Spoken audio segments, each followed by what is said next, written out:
You said again and again that the jet has evolved over its lifespan. Let's not mince words. At one point, it did look a bit like a lemon. So, I mean, how much of the decision making to procure these jets today was informed by the fact that it does seem to be operating in other cold weather NATO nations like Norway, for example?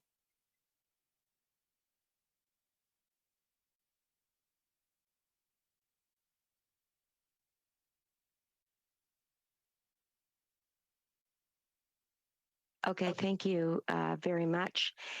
As I have reiterated throughout this meeting, the process that we undertook was robust and independent, but it was also one that ensured that we were taking into account the unique environment in which Canadian jets must operate. And we noted as well that fellow Arctic nations such as the USA and Norway operate this jet too. I will say that we are in this procurement making the necessary investments to ensure the ability for this aircraft to operate in cold weather in the Arctic.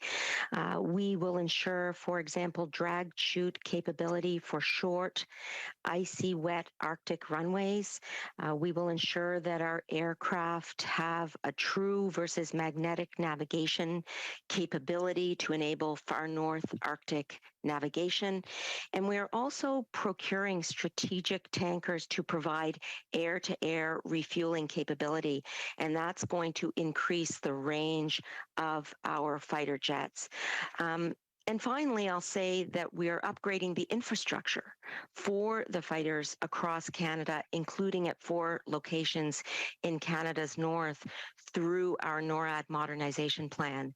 So we certainly did in the competition and now in the rollout take into account the fact that Canada has a unique operating environment and that we need to account for that in the technology of the aircraft and the squadrons that are hosting the aircraft as well.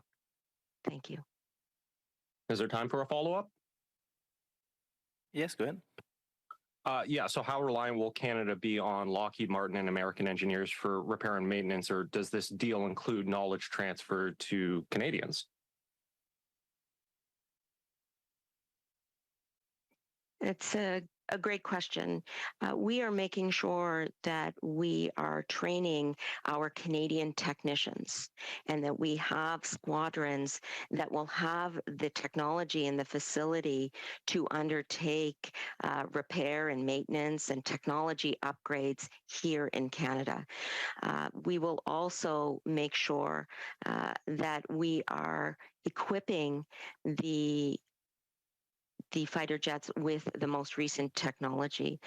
So there is the effort to ensure we have independence here in Canada with these fighter jets, of course.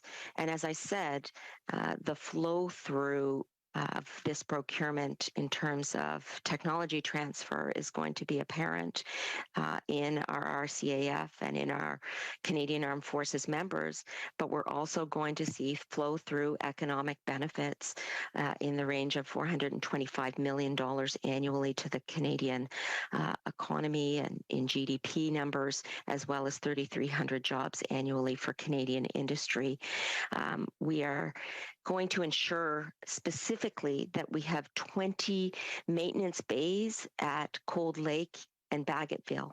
And so you're going to see an upgrade in technology and capability, as well as the newest models of the F-35s coming to Canada. Thank you. Thank you.